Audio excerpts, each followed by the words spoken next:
How to download or install QuillBot app on desktop PC. Hi guys, welcome to our channel. Let's begin. In this video, I will guide you on how you can download the QuillBot app on desktop.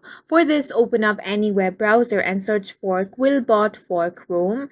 Then you want to click on this website, which is the Chrome Web Store.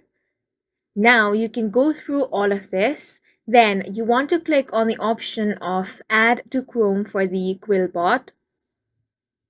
Now this box will appear. Click on the option of Add Extension.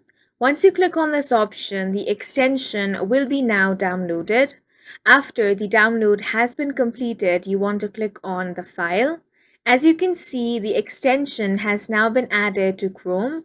All you want to do is click on the extension icon and then click on the QuillBot icon.